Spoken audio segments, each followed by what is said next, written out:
আমাকে যদি প্রশ্ন করা হয় কোন পুরুষ সবচেয়ে সুন্দর, তাহলে আমি নিঃসন্দেহে বলে দিব ওই পুরুষ সবচেয়ে বেশি সুন্দর এবং উত্তম, যে এক নারীতে আসক্ত, যে পুরুষ তার প্রিয় মানুষটির জন্য সমস্ত নারীকে উপেক্ষা করে চলে। তার প্রিয় মানুষ কষ্ট পাবে বলে সে তার সমস্ত খারাপ অভ্যাসগুলো পরিত্যাগ করে এবং রাগের মাথায়ও এক নারীকে সম্মান দিয়ে কথা বলে। প্রতিটা নারীর জীবনে এমন যত্নশীল পুরুষ আসুক যে তার সবটুকু দিয়ে আগলে রাখবে। সম্পর্ক হবে হালাল এবং উদ্দেশ্য হবে জান্নাত। জীবন নৌকার পালে সুখের বাতাস লাগার চাইতে হাজারো ঝড় তুফানে আমি বিধ্বস্ত, তবু আমি ডুবে যাইনি। কিন্তু হয়তো ভেঙে গেছে আমার নৌকার অস্তিত্ব, স্রোতে ভেসে গেছে আমার বৈঠা।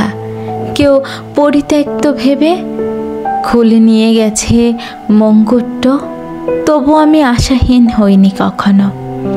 নৌকা হয়তো ভেলা হয়েছে, নিজের হাতকে বানিয়েছি বৈঠা, মনকে বানিয়েছি পাল। আমি জানি এই ভাটার পর জোয়ার আসবেই।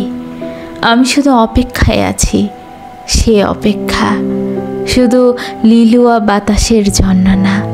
চোখের দিকে তাকিয়ে একটা মেয়েকে কখনো বোঝা যাবে না আসলে সে সুখে আছে নাকি অনেক কষ্ট বুকে চেপে ধরে বেঁচে আছে। প্রত্যেকটা মেয়ে সহ্য করার ক্ষমতা নিয়ে জন্মায়। বাস্তব কথা হলো, মেয়েরা সহজেই কাউকে বিশ্বাস করে ফেলে, বিশ্বাস না করলেও করতে হয় তাদের। কেন করতে হয় জানেন?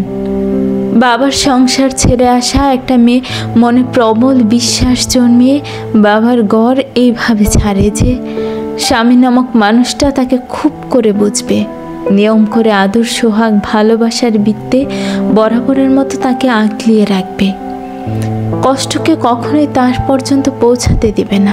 সারাদিন ঘরের কাজকর্ম করে টেবিলে সুন্দর করে খাবার সাজানো থাকার পরও ক্ষুধার যন্ত্রণাটা উপেক্ষা করে। প্লেট সামনে রেখে প্রিয় মানুষটির জন্য অপেক্ষা করার মতো ধৈর্যটা। এমন এক জাতির আছে যারা ক্ষুধার যন্ত্রণাটা সহ্য করতে পারে না। তরকারিতে লবণ কম হওয়ার ফলে স্বামী নামক মানুষটা যখন খুব বাজেভাবে কটু কথা বলতে থাকে, তখনও একজন মেয়ে প্রতিবাদী সুরে বলে না, খেয়ে নাও, না খেলে যা খুশি তাই করো। কারণ তারা নিয়ম করে মানিয়ে নিতে জানে। ঘরের কাজকর্ম, ডেক বাসন মাজা থেকে শুরু করে রান্না বান্না করা পর্যন্ত একটা মেয়ে একাই গোছাতে পারে।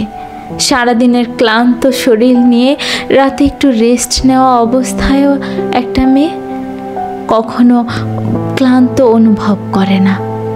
বাচ্চা প্রসবের সময় স্বামীর হাতের একটু স্পর্শে একটা মেয়ে খুব সহজেই সকল কষ্ট ভুলে যায়।